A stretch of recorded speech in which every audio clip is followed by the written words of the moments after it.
My name is Rachel. This meeting is being recorded. Oh, it's saying it's being recorded. Okay, I got it. Well, my name is Rachel, and I run the adaptive horseback riding program at Laughing Buck Farm. I also run the non-adaptive program, and I'm the barn manager. And I also teach in the farm school program as well. So I take off my hat, put on another one all day long. And so Laughing Buck Farm is a nonprofit. It's a 501c3. And our mission is that we're committed to developing and supporting educational and therapeutic horse and farm experiences for everybody. So what we do is we try to make it as inclusive as possible at the farm. The farm is somewhat holistic in that we have not only our horseback riding programs and our adaptive horseback riding programs, but we also have other things that happen on the farm. So we have a little orchard, we have a therapeutic garden that everybody can work in and reap the benefits from. We do bees, we have pigs, we have chickens, we have goats. So we do a little bit of everything. And the neat thing about that is that even though a student might come for horseback riding lessons or for the adaptive program, that, you know, if they need a break, they can go snuggle a goat. You know, it's not so rigid as a lot of other programs that I've worked for. And so there you have this opportunity that, say, if a kiddo just really wants to see the bunnies, well, we'll get to see the bunnies if you work on your 2-point over the pole, you know, so you can kind of use that to your advantage to help the kids be motivated. And so it's very unique in that way. I think I've worked for quite a few programs now in my life. I've been working in the therapeutic horseback riding field since I was 14 and volunteering for Northern Virginia Therapeutic Riding Program, which is still in existence. And so I got my instructorship when I was at CSU for equine science, actually working under Sherry Butler, which all of you guys probably know, and for free. And after that, I've worked for programs kind of all over the state, but I spent the last 7 years at Hearts and Horses, and I ran their program for at-risk youth. So I'm also equine specialist, mental health and learning, as well as APATH CTRI. And so all in total, I've worked in these programs for 23 years. It'll be 24 years here soon. And so that's a long time for somebody who's 36. So, so I've really, this has been my whole life, my whole passion. And so what I really love about, you know, the farm where I work now at Laughing Buck Farm, which, you know, hosts the Friends of Laughing Buck Farm, which is our nonprofit, is that I can develop programs that really speak to me and speak to what our students need. And because it's a small organization, I don't have to be indebted to a larger, I don't know, I want to say like series of supporters or other missions that are being put into the program. I can instead look at the students I have and adapt my programs to those students and make them work for those students and for the people and animals we have. And that's really special. That doesn't happen in a lot of programs. So that's a little bit about me. I know Rosemary is here and she runs Laughing Buck Farm. So she's the big boss and the chaos coordinator. She's here as well. But yeah, I think, you know, the two of us, we work pretty closely together in terms of making sure that the programs really jive with the mission of the farm and our philosophy, and that we're being really open and inclusive to everybody's needs. So that's a little bit about us and a little bit about me. In addition to running the programs at Laughing Buck, I also run a donkey rescue called Hee Haw Halfway House, Donkey Rescue and Education. And I write books on donkey training and care, and I've self-published 3, and they've sold over 500 copies in the last year. So I'm doing pretty well with that, which is pretty cool. There's a need for that education. So my whole life is about the education in the equines. One of my donkeys from my farm is actually at Laughing Buck as a therapeutic riding donkey. So she's one of, I think, 3 or 4 mammoth donkeys doing this work in the world, which is pretty neat. So that's just a little bit about me and the program to get us started.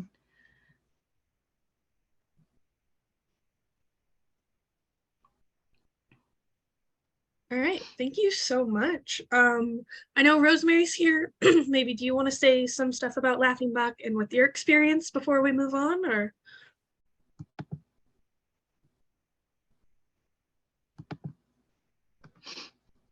Well, what I can share, I think Rachel did a really good job of introducing the adaptive program. And, I just wanted to piggyback on that to say that, Laughing Buck Farm has been creating outdoor education programs for kiddos for about 10 years. And during that time, we have been very inclusive, and we tried to adapt our outdoor ed programs that we call farm school and our riding lessons. But it's been about 3 years ago that we really set our intention to create this adaptive program. That really was put forth, with the mission of our nonprofit Friends of Laughing Buck Farm. And so the nonprofit itself and the adaptive program is kind of on the new side, you could say, especially because of those 3 years we had COVID and things like that. So, we're a small organization, but we think we're doing mighty work in Fort Collins. And in fact, we actually think that our small size creates a kind of intimacy for our students and for the families and the community that we've created. And like Rachel was saying, it really allows us to really be tuned in and really truly be adaptive in our program to really make it work for the families that we have. So I'm really glad that you guys were interested in speaking with us, and we just like to get the word out and let people know what we're up to and what we're creating, because we're kind of new.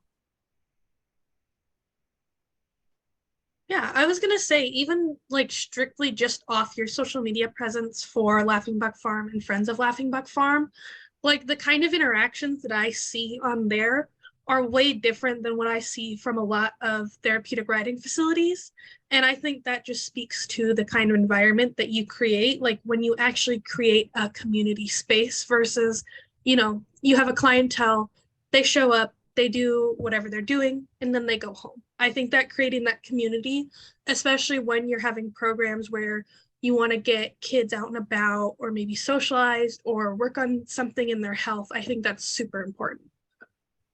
Thank you. I'm glad you noticed that. There's a lot of attention behind it. So it's nice to see that that's how it shows up in the world. Thanks. Yeah, that makes me feel pretty good, because I've been working really hard on our social media accounts, and Rosemary and I both, contribute, and we've had our differences on how we want it to be presented, and so it's been really good. I think that we've really come to like a place where we're really jiving on what we want to put out there. And the longer I work at Laughing Buck, the more I see Rosemary's vision, and this is kind of what needs to happen, but I also spice it up with my own sparkles. So it's just kind of sticking a little color in there or whatever. Co-creation at its best. Exactly. And I don't think that can happen unless you have people who are really committed to a mission that means something. There's people who work for centers that, they're there to go to work. They're there to make a buck and go home. And that's not how it is at Laughing Buck. We're really committed to the program and the mission and helping the kids and adults that come in through those gates. And that's pretty different from a lot of other places that I've seen, and some of the places I've worked at. So it's very special. Well, and I also think that works for you guys on the employee end, because so much in this industry, I see so many, especially like past certified instructors, getting so burnt out from how their program is running and what's expected from them. So I feel like the way that your program works and, adapting with your students, like you said, like you get to see more, what's the vision here? What do I think I can bring? How can we make this better for them? It's not just, we have these standards to meet or we need to make this much money and we're going to do what it takes to get there. Exactly. And I've worked for some fairly large centers, and visited some other fairly large and impressive centers as well. And of course, know many instructors who have become burnt out and left those centers, like you said, and I'm one of them.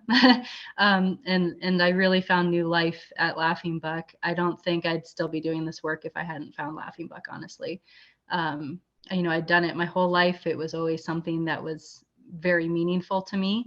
And you're absolutely right. The industry is very hard. It's hard on people.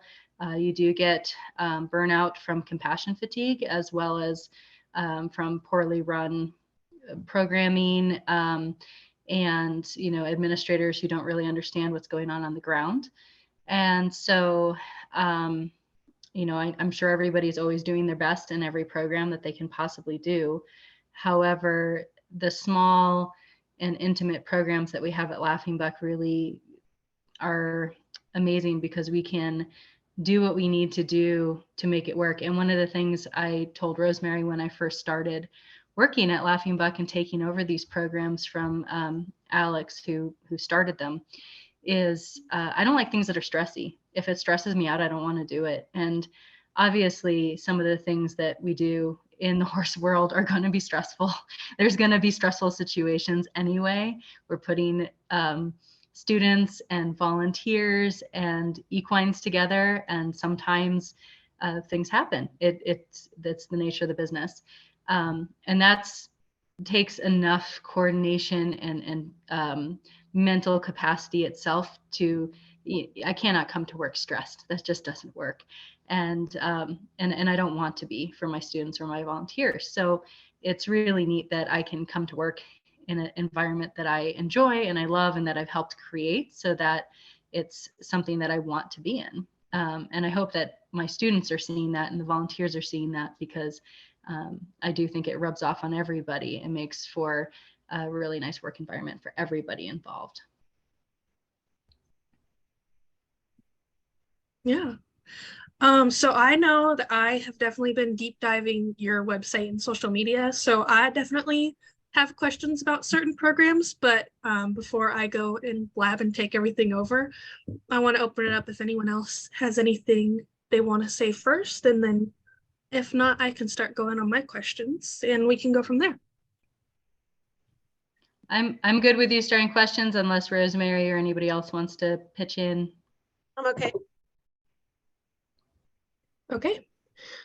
So the first thing I noticed, I know that your summer camps are like really big for your programs, and you had a bunch of different ones listed. There was Horse Lovers, Junior Vet, Pony Makeover, Maker Camp. So obviously these are running all summer long. So how do you determine maybe which ones you're doing, or how do the programs vary? Like what do these look like? Is it maybe you have more clientele interested in, say, the Maker Camp, so you host that?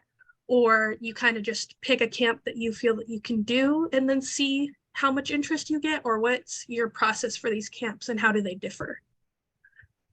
So I think I'm going to defer to Rosemary on that one, because she's the one who's actually putting together all the camps right now.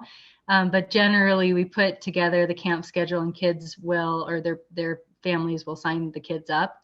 And so we have them all listed for the summer.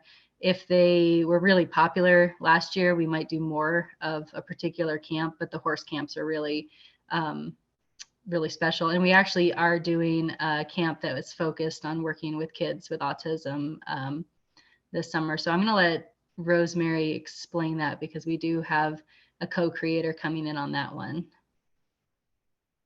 Yeah, so I guess I would say that it's an organic process. Because we're looking at the factors. Of course, we start with the staff to see who we have that's available to teach during the summer.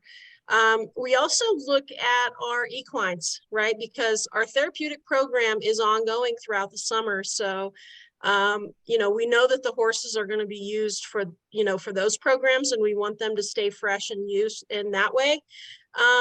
And then that's what's great. We'll have a variety of sort of fun farm camps that include maybe pony rides or painting on a pony, pony makeover and that kind of thing. And those are some of the fundamental concerns for us, is like horse usage and kind of getting that laid down so that that's set. And then we start thinking about any special programs that we want to create. And like Rachel said, a lot of times we'll have some partnerships like we did this year. We have 2 CSU OTs who are really into outdoor therapy. It's kind of an emerging field right now, which is, doing occupational therapy outside. So they want to use the farm environment. And interestingly, they're actually not that into equine assisted therapy. So we're going to squeeze that in, kind of get our passion in with their passion. But when we find people who are really passionate about working with children outdoors or working with a special group of kiddos, we've had camps that are like, girls only, girls empowerment camps. We've had another OT that we've worked with in the past who's done some sensory camps, and those are again for kiddos with autism. The ones we'll do this year, and I think my staff might not even know this because it's in process, but it'll be like a 3-day camp, and maybe even something in the weekends for adolescents with autism or who are on the spectrum, neurodiverse kiddos. I get really excited when folks are doing things that are unique and interesting, or that I feel like there's a need for this. And so, just this is not summer camps, but it will continue during the summer. And that's our Rainbow Club, which is our LGBTQIA group. Again, that is a need that we see in our community, and saying, you know what, we'd like Laughing Buck Farm to be that safe space for a group of individuals that would really appreciate being loved and accepted for who they are. And we feel that way. I want to say about all kids, it's all humans really, because we've got, adults, all kinds of folks, diverse, wonderful, fabulous individuals. So, so when I say it's an organic process, it really is, because, we all talk together, and we do some of these camps that we kind of do every year, like Rachel said, that are very popular. Farm kids that come during the school year when they're younger, and then they go off to school, they want to come back to the farm over the summer and kind of feel like they're a kid again. So we have some of the ones that we just keep doing again and again that they love to remember. And then we get excited about doing things that are new. We're going to have a long pioneer camp this year where we'll be driving the horses and washing our clothes by hands and things like that. So some of us who, teaching kids how to round dance and all that.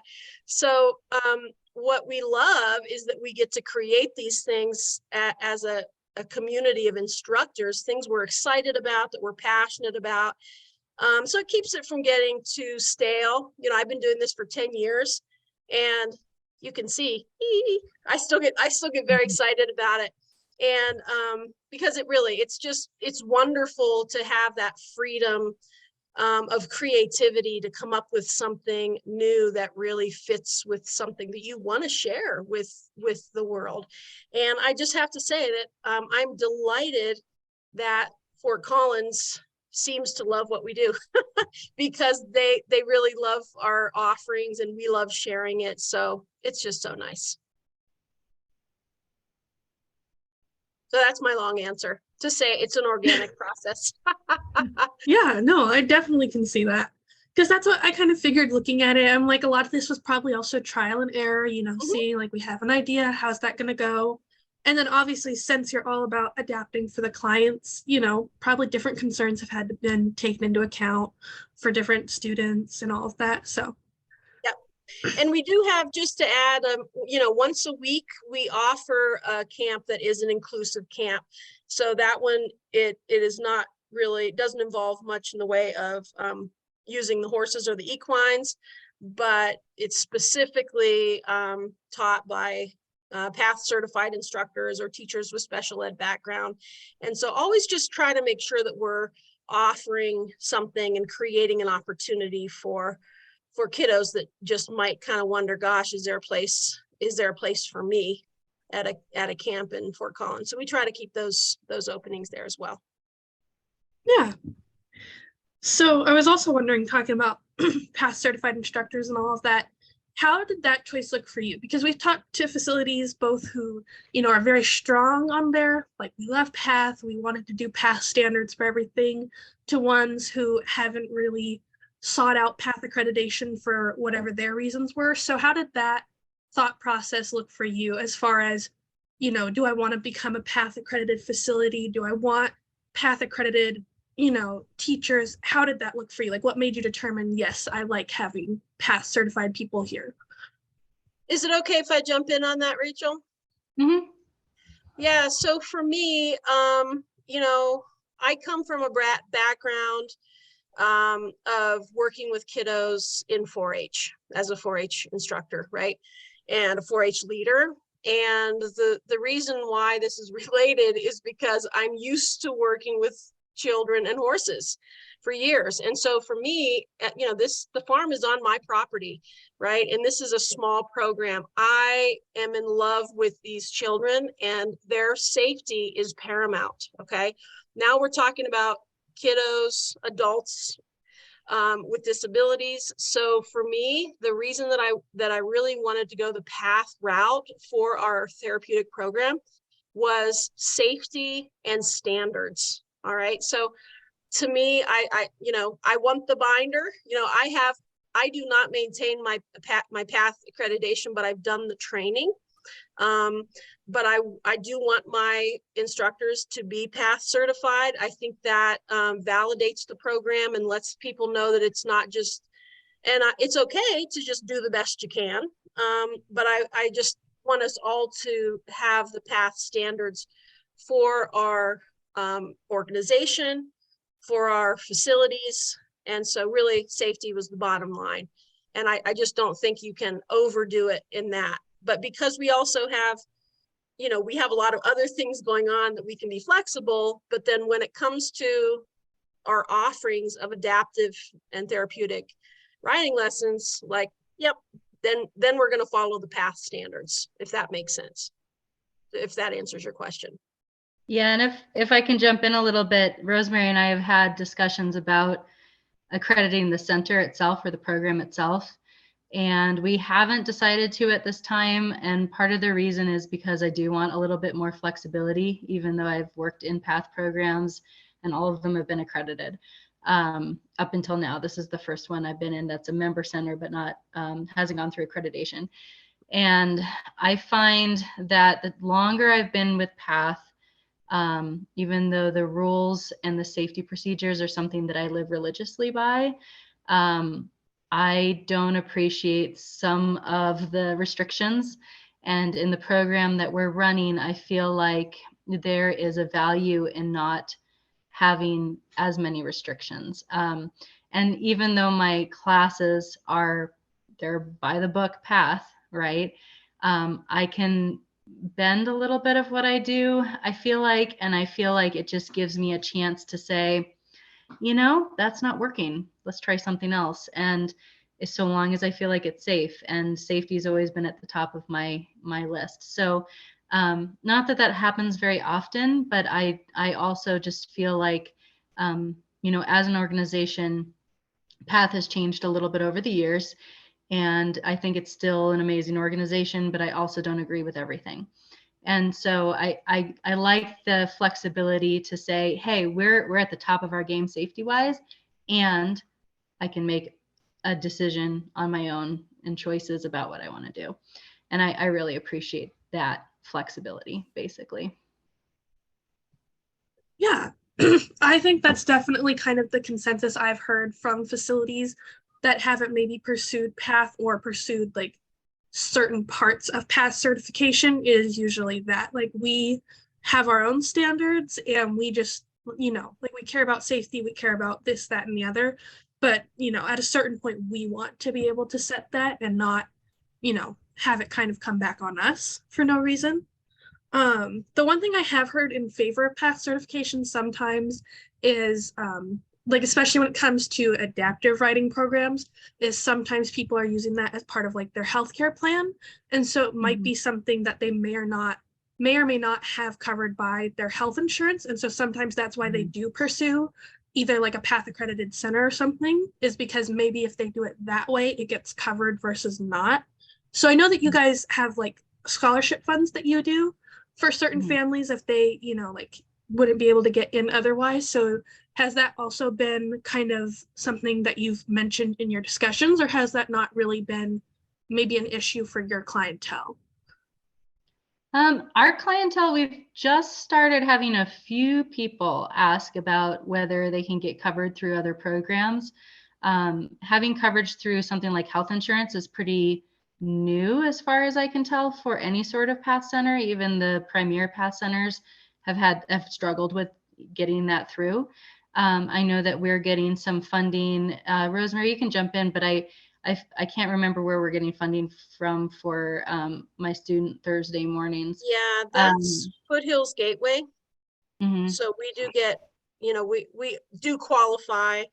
And I don't know whether that's, so just to clarify for some of you who are listening, I mean, there's different levels and tiers of PATH affiliation.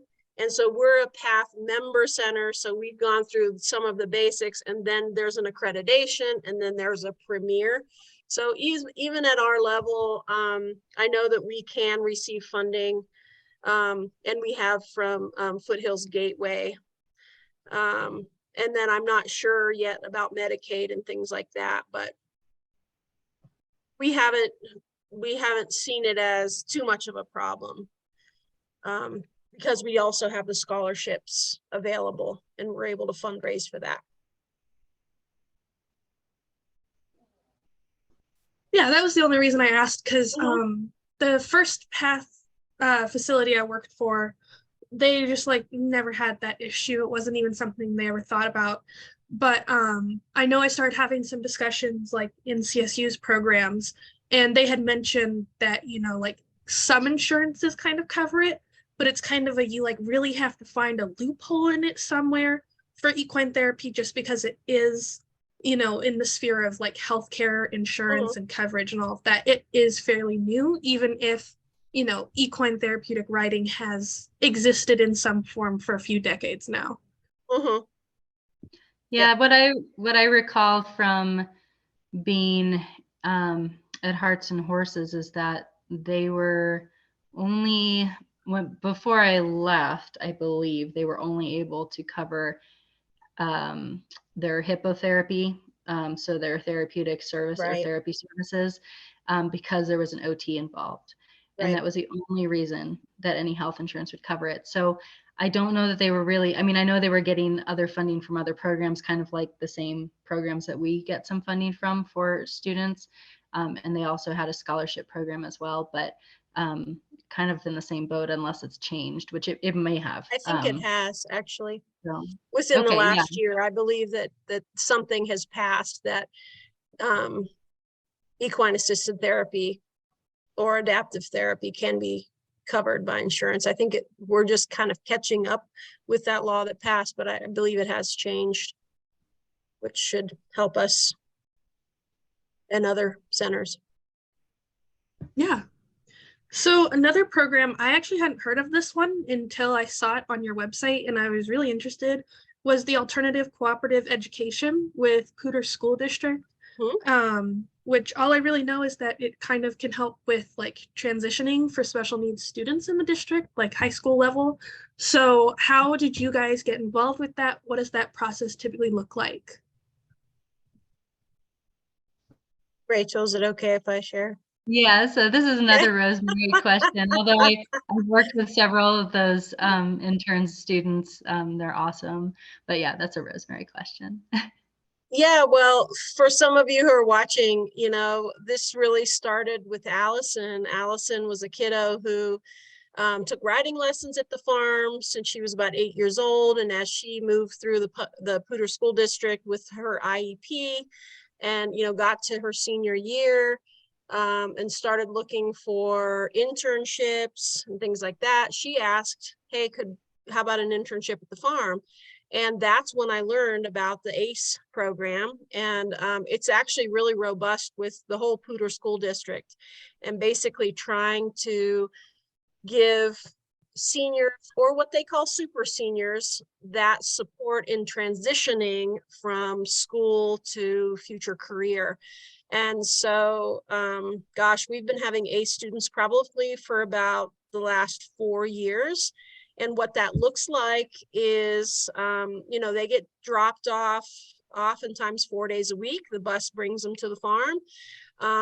We have an initial meeting and kind of a mock job interview, talk about their goals and, you know, what they might want to learn from their internship.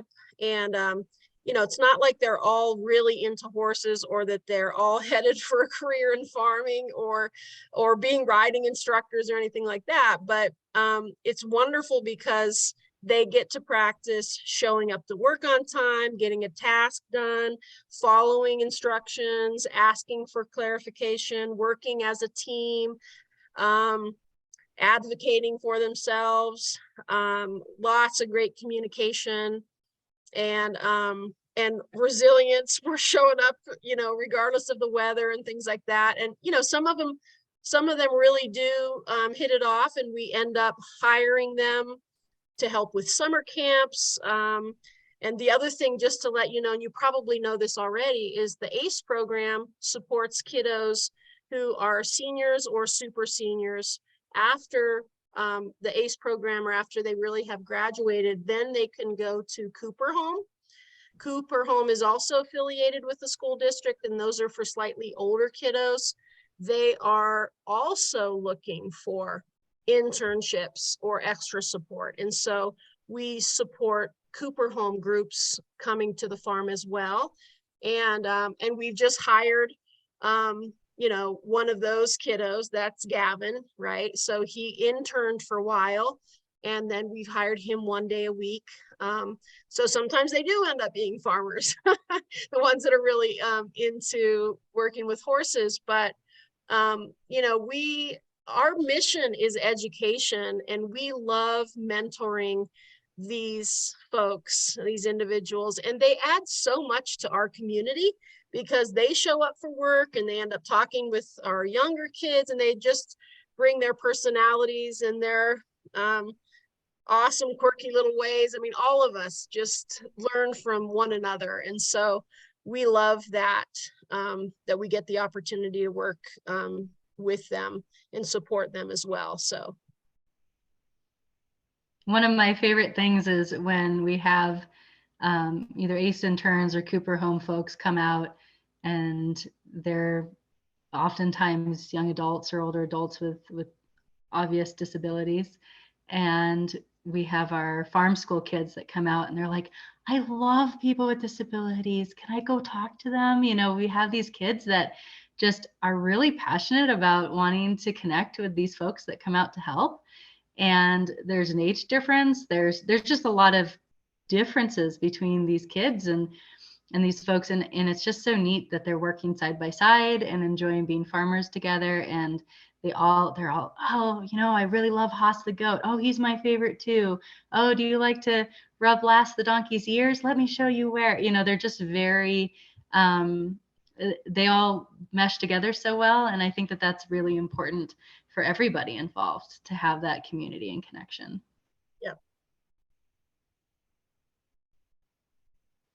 Yeah, so part of that variety was also another one of the questions I had, because, you know, like a lot of these groups that we talk to, you know, like Equine is their only thing, whether that's, you know, assisted learning, hippotherapy, whatever, like Equine is all they've got. But you guys have such a wide variety of programs. And like you said, you know, you have the gardens, you have other animals, you do have the horses.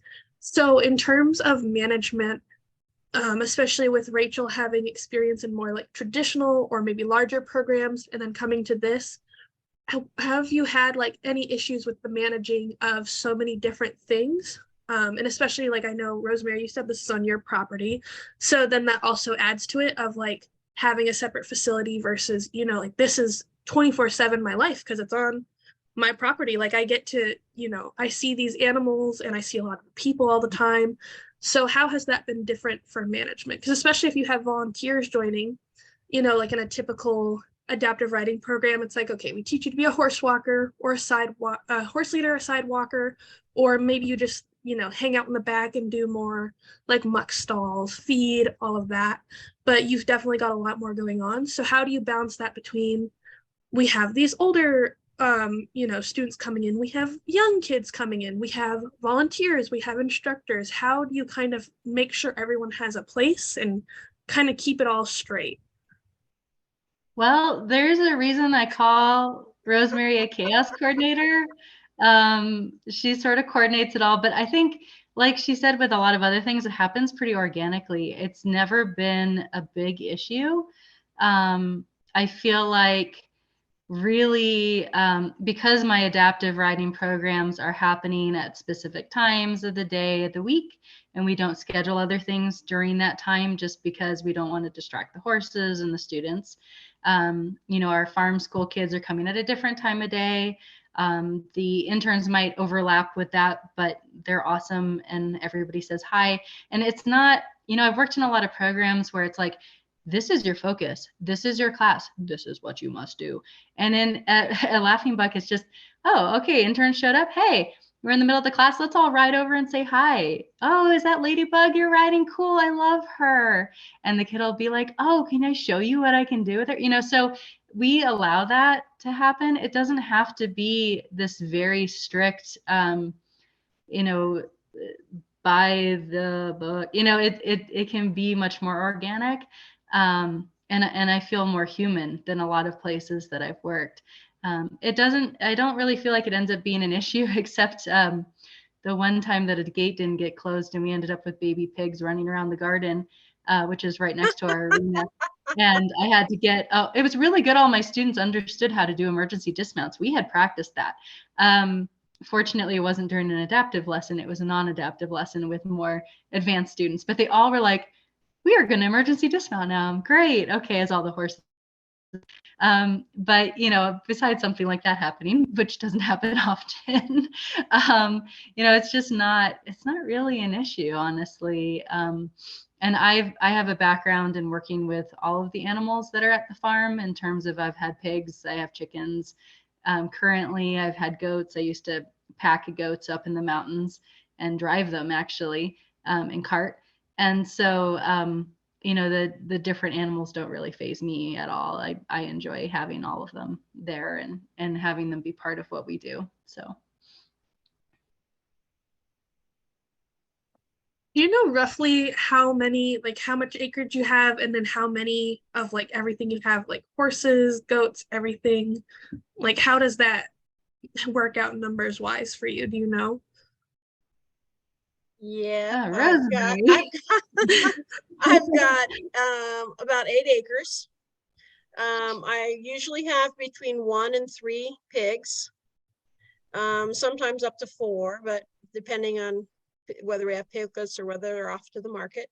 I've got about 25 chickens, including 1 rooster, 2 little bunnies. We have 3 goats right now, 2 dairy goats that sometimes we milk. And then we've got Rachel's goat, Haas. We have 1 donkey. And then we've got 9 equines. I should say 9 horses and 1 donkey. And there's a little pony, old aging pony thrown in there as well.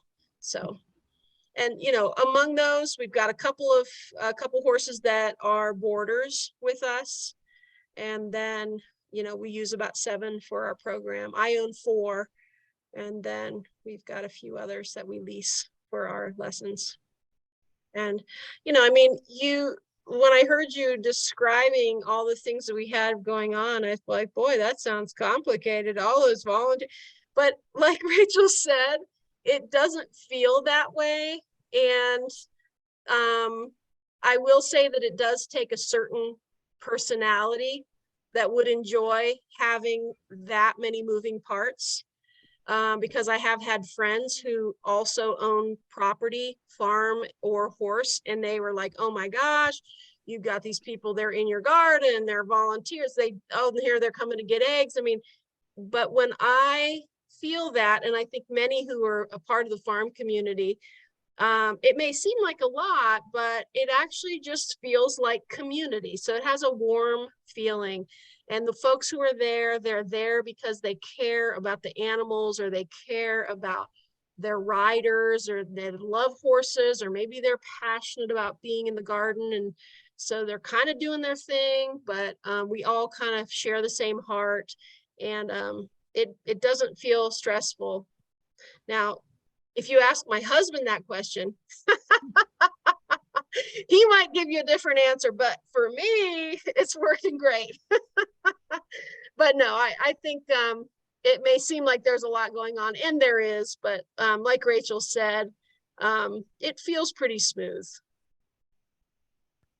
Yeah, one of the facilities that I used to volunteer with was also run out of the owner's backyard. Like, it was all her property, her horses, and the way that she managed, sometimes like you could tell the stress was just getting to her of, you know, like, my house is here and I'm dealing with the house stuff here, and then I also have this program, you know. So I think it really, like you said, it really takes a certain person to do it, because that is not at all the kind of vibe that any of you give off about that program and that kind of setup. So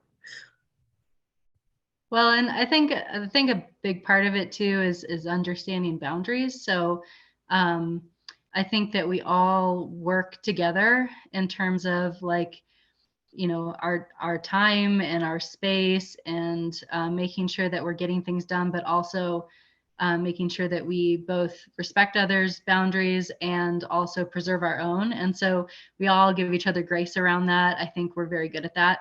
And, you know, sometimes we run into problems where one person thinks that they should be able to talk, you know, that kind of thing, but it always works out. We always figure it out.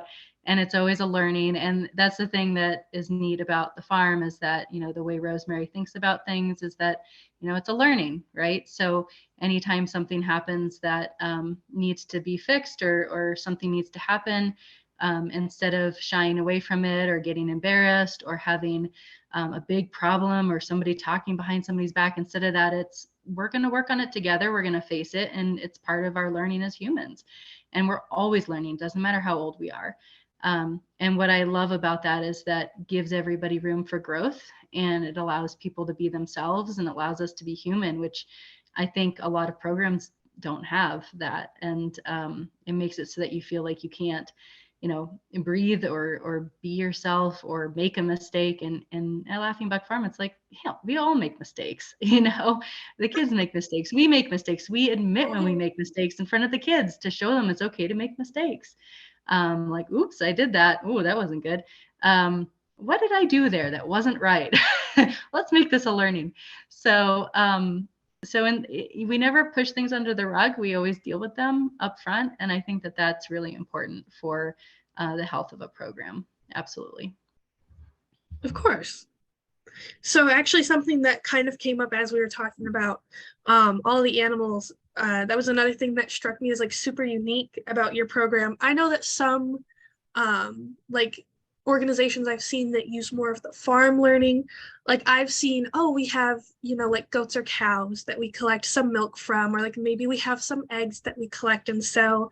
But I mean, you guys have pork that you know, sell after processing. You had the cider press, like bring your own apples and, you know, we'll work out the cider press. And I know that you guys do occasionally do egg sales, but I think that's another thing that adds to that community element, you know, because especially like the cider press is like, hey, like you bring the apples, we teach you how to do it, and then, you know, maybe share some of the cider with us, or, you know, bring something to barter with. I think that also adds to it. And that's not something you're really going to see anywhere else. So especially for, like kids or maybe people who aren't, that into ag or something, like that would be something so cool to see at a facility. Absolutely. We Thanks. also do we do farm tours as well. So oftentimes it's usually in the summer, although sometimes in the winter, but we have families who come out that, maybe are only out for the week or from somewhere else, or they're just like really curious about a day at the farm with their kids and as a fun activity. And so they'll come out for a few hours and help out with taking care of animals in the morning in the summertime and get the farm experience. So we also do that as well, in addition to everything else. But that's, we have all of our instructors are not just our therapeutic riding instructors, but all the instructors, the farm instructors, because we also have some that just do farm school or just work with this group or that group. So we all sort of have our niches. And so, we have one or two people who are really into giving farm tours. It's not my thing. So I'm like, go for it. Yay. I'm so glad you're doing that. I'll be teaching over here with the horses.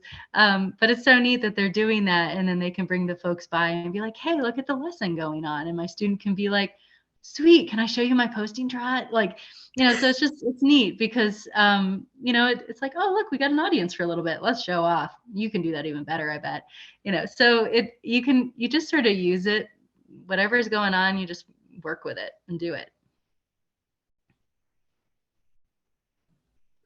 Yeah. So, I know this is like really taking us back, but I noticed, I know that you have the Rainbow Connection program going on right now.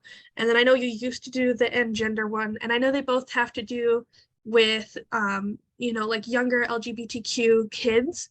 But were there like a ton of differences in those programs, or kind of you did Engender and now Rainbow Connection is like, we can take this, a slightly different route and we're going to try this out. How did that work? And then with that, how do you work on creating a safe space, for these kids to come to? Like what between, like you said, a lot of it is organic. And especially since you as an organization do so well at creating that community environment already, I feel like that would probably go better than some other organizations trying to implement a similar program. But are there any other, steps or precautions you have for that program specifically? So that has been interesting because, like everything else, very organic. So I came up with this whole Engender program, right? And I put a lot of time and effort into it. And I wrote up, pages of information. And it kind of turned out that wasn't what the community wanted. And so even though it sounds really good on paper and it would be really great at a big center, if they wanted to implement it, for what we're doing, it didn't really work. And so I immediately scaled back and said, you know what, maybe just once a month, let's have a club. Like these participants really, they're not here to it's just too structured. And so a lot of these kids, like they're looking at a life where there's so much structure that they don't fit into. Like, let's just change it to make it work for them. And so right away I said, no, let's change it. And so we really haven't even done Engender. We've done Rainbow Connection. And I was totally happy to, throw away all my work and go, okay, cool, whatever works, let's do it. That's part of life, is sometimes what you do doesn't work and you go, let's change it. Let's make it work. And so basically what we do is on the last Saturday of every month, so normally on our Saturday afternoons, evenings, we have an equestrian club for like horse crazy kids. So one weekend a month, what we do is we open it up to our Rainbow Connection, and that's actually named after the LGBTQ club that I was in high school. One of the very few at that time that even existed.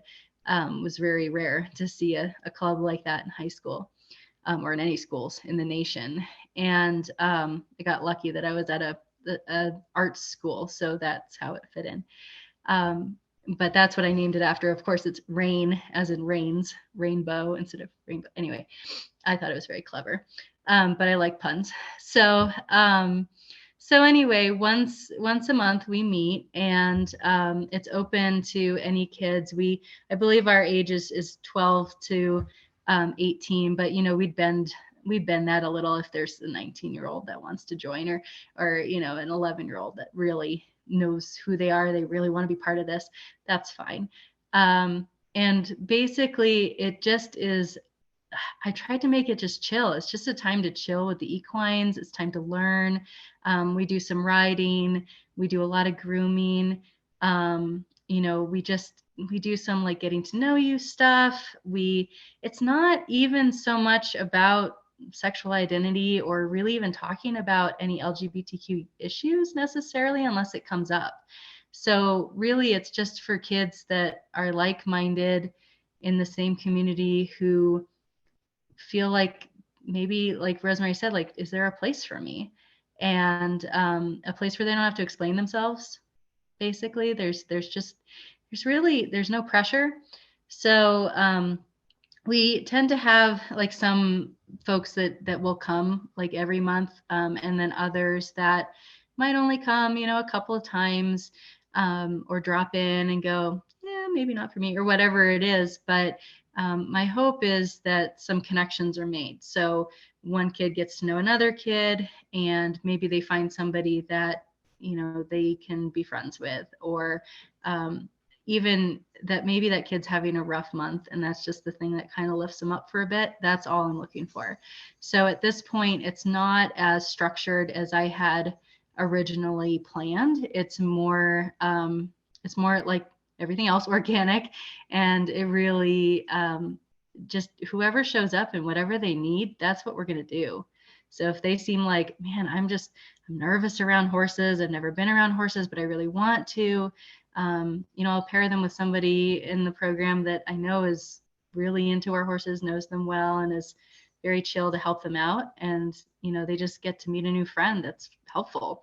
And so that's really what it's about at this point. It's very mellow and laid back, and that's kind of how I've run it. And we just sort of let it happen however it happens, which is great. I don't think I really use any sort of special precautions, except that the volunteers that I have involved in that program are people who have asked specifically to be involved in that program. So I don't assign anybody into that program who isn't really LGBTQ friendly.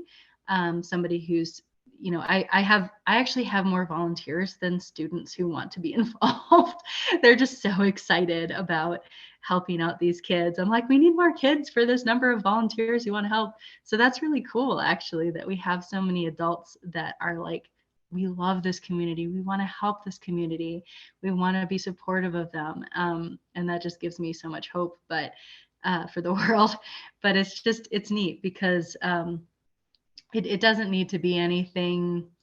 I don't know. I feel like a lot of the programs that are that I've worked in that are specifically about youth mental health, et cetera, there's a lot of very pointed activities to get to certain things, and emotional learning, and all those social emotional learning skills can happen without you having to make an activity around them, especially when you're working with teens that have been therapized to the point of like they're done, and they're just done with that. They're done with the traditional everything. And so to just kind of come in sideways and be like, man, you're looking like you're so in tune with your horse. How are you feeling right now? Oh, I don't know. Is there a feeling you can assign to that? I'm just so curious. You look awesome. Well, I'm feeling pretty blissful. Oh, that's a great word. How does that feel in your body? I'm just really curious. Why don't you take a lap around and think about it? So you don't have to make it a super structured activity. It can be very free flowing, basically. Yeah, for sure. I mean, even at CSU in the college level, I have talked about like kind of making things similar to this, especially in College of Ag spaces. But I mean, even then, we still have, so many people, and I mean, most CSU students are still kind of in that range. They just hit the like 18, 19 usually when they're coming in. And a lot of them still have so much fear about being associated with like, oh, like that's the LGBT group. like even go into the Pride Center in, the Student Center, they specifically have it in a back corner. So you can't really see who walks in there, so that more students, might be inclined to go in there at some point versus the other diversity centers, which are very like out front and center for everyone to see. So has that ever been something with some of the students? Like you can definitely tell they come in and they're maybe, like a bit more in their shell about it, not too sure. And, as the program goes on, as they get to know others, other people in that group, they kind of, mellow out a little bit, feel a bit more, comfortable in their own skin in the group. Absolutely. The students who have come regularly to it, definitely.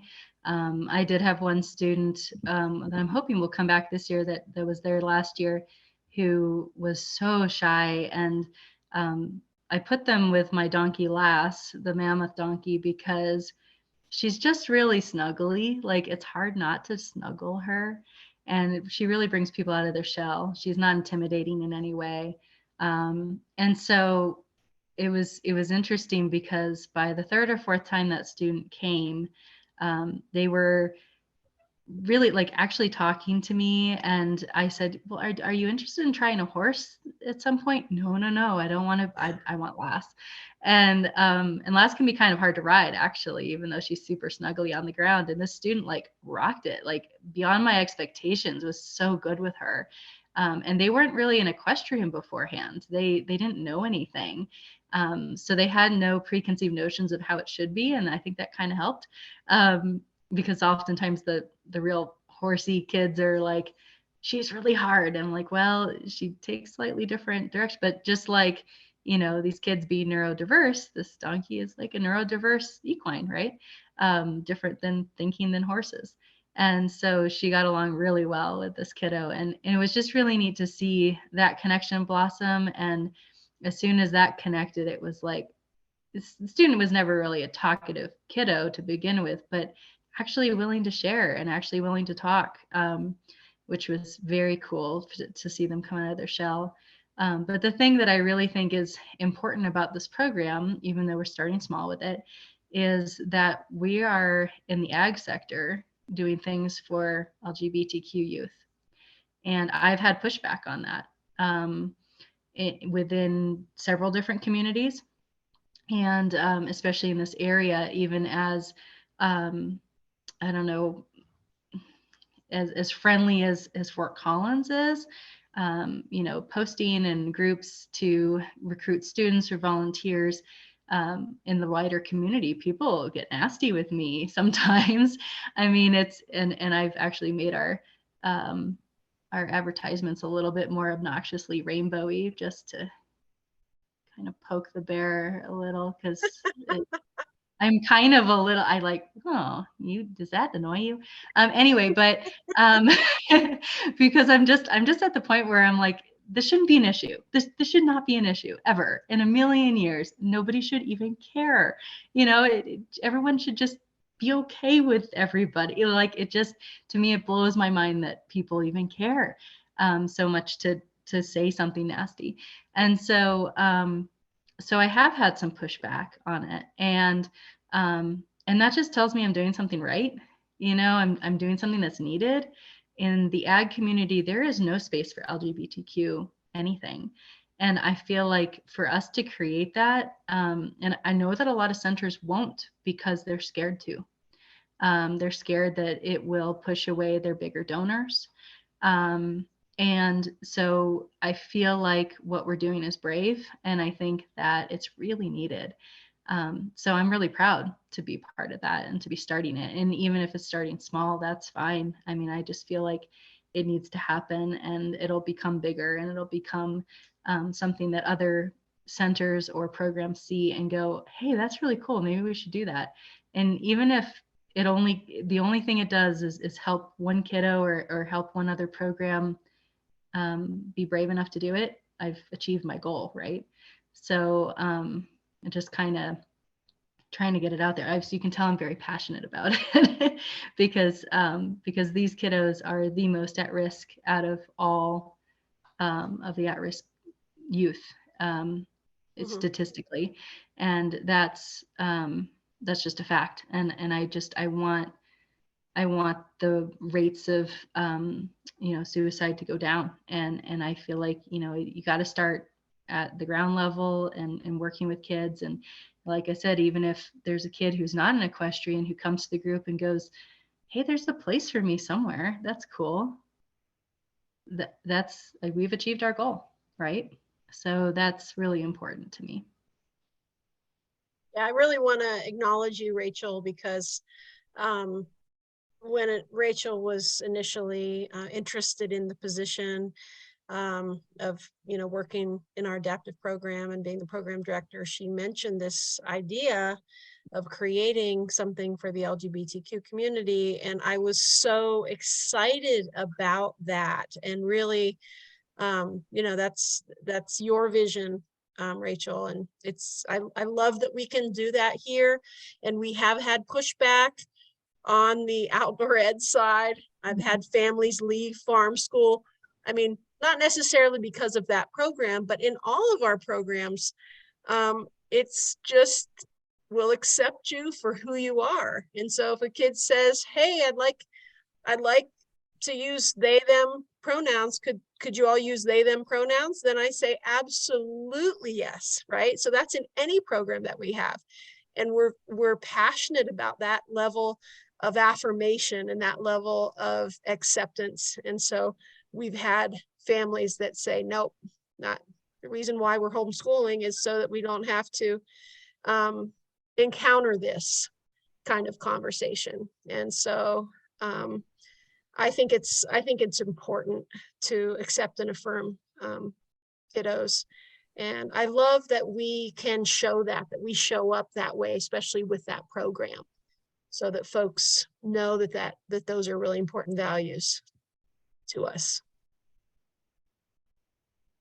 Yeah, I 110% agree that these kind of programs are needed because, like you said, you're not even doing anything that's that out there. And the amount of just hateful pushback you get on these things, that was my entire focus last year in multiple of my student groups. Was we were in the College of Ag and trying to bring in more programming with pride, and the amount of pushback we would get at all levels from people was just so tiring. And that was just after 1 year of, working through this. So especially I can't imagine, every day, having to deal with people who are coming in and being like, oh, we don't come here for this. And, getting everything on, I know what kind of equine groups you're talking about. And the people in there sometimes just kind of take your love for some of the horse and ag stuff away after a certain point, because you're like, wow, this, every other day of the week you run around saying like how close of a community we are, and then here you have community members, and you treat them like this. But yeah, I can't imagine. So for these kids in the community to have this kind of space and this amount of unwavering support from an organization, like you guys are taking hits from this of people leaving, and that hasn't changed anything versus other centers who have more manpower have been approached about doing these programs, and they don't want to do it because they don't want to risk that. And so I just really appreciate that about your program. Well, I appreciate you saying that. It's definitely, I don't know that I feel like it's been onerous or anything. It's just that I tried to do this at other programs before, and I've come up with programming before that was always put down. And it was always, well, yeah, go ahead and write it. And so I put all this time into it, and then, oh, it's not what we're looking for right now, or we just can't add another program, but then they'd add something else. And so I knew it had something to do with probably donors that didn't agree. And the fact that we don't have a problem with that is amazing. The fact that Rosemary is so open to it is amazing. And that we actually have most of our community members are really into it and really supportive of it. And so I think it just, it obviously not everybody from what Rosemary said, but that's okay. You know, sometimes you don't have to be everybody's cup of tea. And we are so inclusive. And when you say you're inclusive, you've got to include everybody. And that means that, you know, we do have some people at the farm who aren't into that, and that isn't their thing. But the deal is that in order to be there, you're kind to everybody. That's how we talk to our kids. That's how we talk to our adults, is that you're going to include everybody. It's not that, you know, you can't be exclusive. And so I love that we honor that and we live by that, which is pretty special.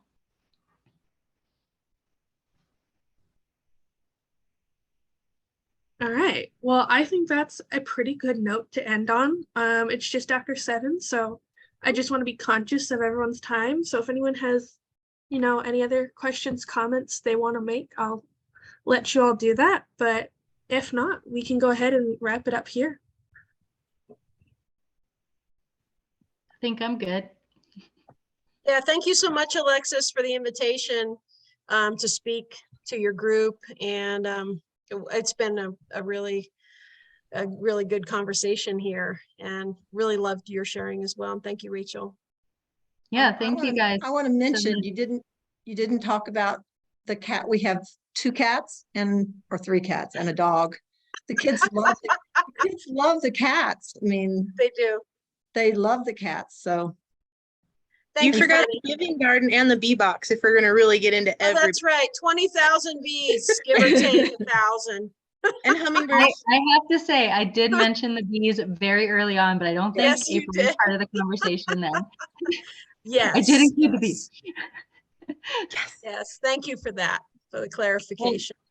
Thank you, Alexis. I really appreciated you hosting this. And now I feel really good about everything talking about. I'm like, oh, wow, gosh, I love you all so much.